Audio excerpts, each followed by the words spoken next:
Welcome back to Nick Lenz's Comic Corner, Classics / Non-Classics. This is episode number 904 and Doubleshot number 790. I got two flash trades for you.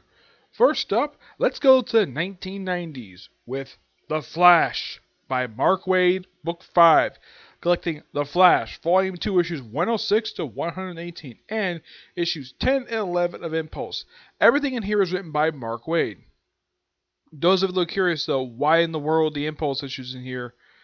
Simply put, that's part of a storyline called Dead Heat, which was loosely adapted into... They took some inspiration from the storyline. Well, they took elements of the storyline, made it into Flash Season 3, where they had the character Savitar show up on the show. And, yeah, in case you're wondering, though, what the heck does this guy look like in the comics? Well, I gotta tell you, he looks completely different in the comics than he did in the show. On the show, the common accusation of him was that he looked like a ripoff of frickin' Megatron from the Transformers films. Yeah. Try to find a good image of him. And he's the main villain of the storyline. As far as I could tell after this story, I think he appeared maybe once after this, but that was it.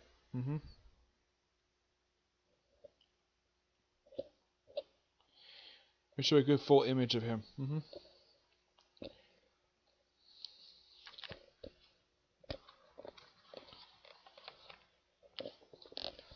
Here he is. That is the comic version of Savitar. This storyline is his debut, and his cult from this storyline, yeah, this cult did show up for Season 3 for the first half of the season, then like halfway into it, the cult disappeared because they were all arrested, and they were never mentioned again on the show. Yeah. We also have a reunion of Wally and his Aunt Iris in here. This is actually a really good set of issues, quite long, and as far as I can tell, I'm not sure exactly how many more. I have to look up here. Like, how long is Waid's run? Let's see.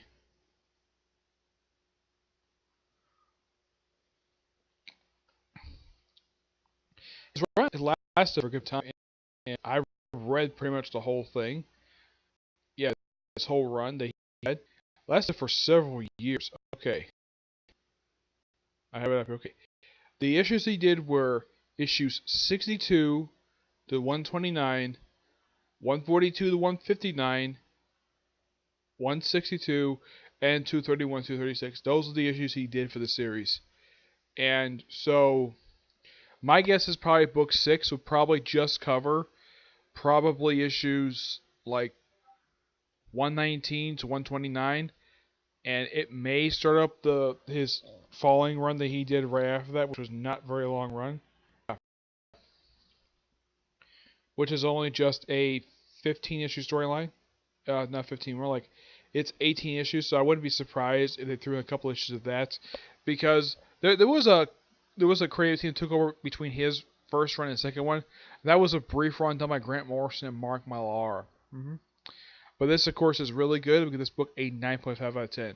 Now, moving on from the 1990s to modern day, with possibly by far one of the best Flash stories of all time. This, of course, is my opinion. Anyways, this is The Flash, Volume 7, Perfect Storm. Written by Joshua Williamson. Artwork by Carmine Camacchino. Yeah, he's one of the artists on here. Along with Carlos Danidia, Dan Pushin, Bassa, and Christian Deuce. Carmine Camacchino does the cover art in here, along with Ivan who's the colorist. Yeah, this storyline is Baryon Flash versus Gorilla Grodd. For Gorilla Grodd, this is the first time he's appeared in an actual comic book. I mean, his last appearance prior to this storyline was actually back in the Gorilla Grodd Villains Month one-shot, which is still not put into a trade yet. You know how long it's been since that issue came out? It's been good almost 6 years since that issue came out, and that was his last appearance.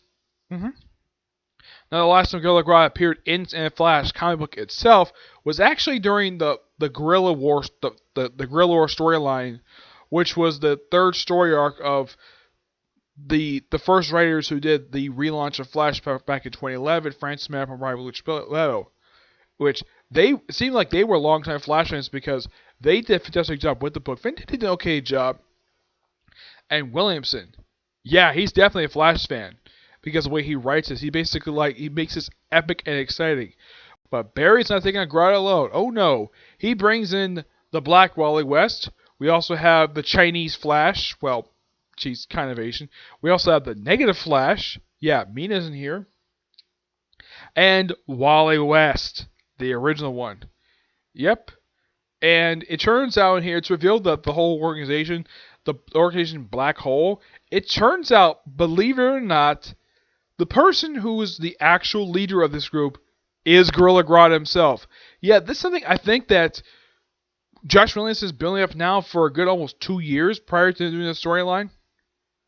And I gotta say, wow, Grodd being behind this makes perfect sense. They also mentioned in the first issue, issue 39, which, by the way, the variant cover, like what they did with the 700 issue, the 800 issue of Batman, Superman, the 700 issue of Wonder Woman, it's all done. They had this variant cover done by Tony S. Daniel, which, yeah, this was the only other one that he ever did.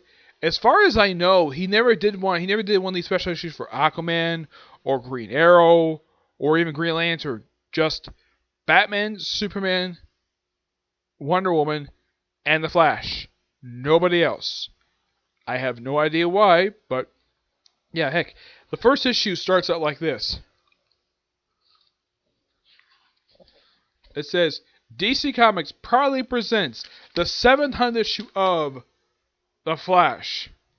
Yeah, we have this Perfect Storm storyline, which, yeah, this is from Flash Volume 5, issues 39 to 45.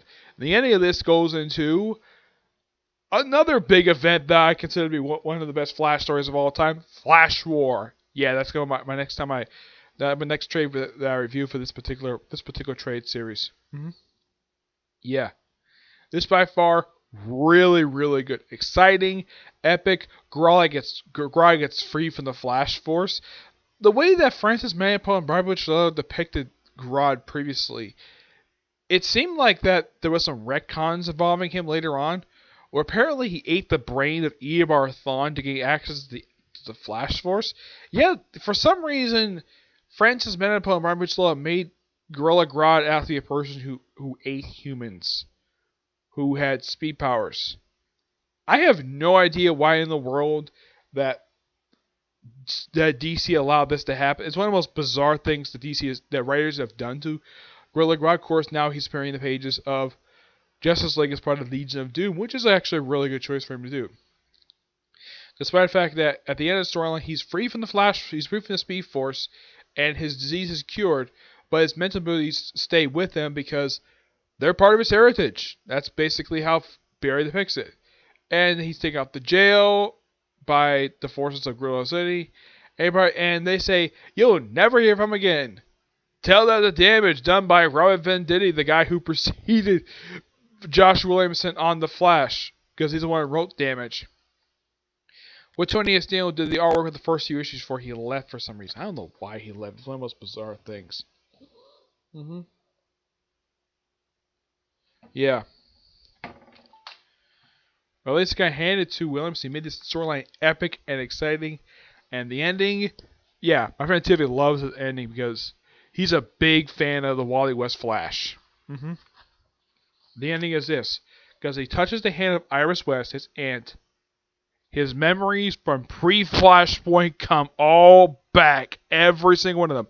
His wedding to Linda, his time with the classic Titans from the 60s and 70s. We also have him fighting, I think this is supposed to be Savitar. Yeah, him getting also his powers. Yeah, everything from the first time he showed up in the comics back in the 60s up until present day comes back to him at the end of the storyline. He says, yeah, where he says this. Because he touches Iris. He's like, "Wally, you okay?" And he's like, "Barry, I don't know. It's too much. I remember everything." Yeah. What an awesome way to end this storyline. Of course, they also have his his meeting with Impulse. By the way, he's actually in the continuity now. He showed up at the end of Flash 4. Yep. Yeah, the actual Bard, not Tor from Scott Lobdell's Teen Titans run. The actual Impulse from pre-continuity. This book is really good. Give this book a 10 out of 10. Epic. Love this thing. Can't wait to review Flash War. Yeah. I know my friend Tivy has been reviewing Flash for a little while now.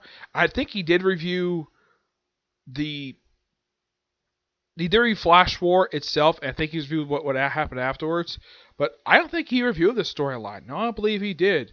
Because the only series I know he reviews is, well, he was reviewing Amazing Spider-Man New Vals, but since that series ended, no longer doing that. So I think the only ones he's doing now is Action Comics, Superman, Avengers, Super Sons, and I think The Flash, and that's it. That's the only series I can think of he reviews. I mean, I would love to review some other stuff besides as well. Like, I would like to see his thoughts on Scott Snyder's Batman run. Not Batman, his Justice League run, which actually is really good. I thoroughly enjoy it. But yeah, so that's it for this particular review. Stay tuned for my review of JoJo's Bizarre Adventures. Yeah, I didn't get a chance to talk about this last night because by the time I finished watching the episode, it got really late. So yeah, expect my review of that next. Okay, but do your next review. Bye.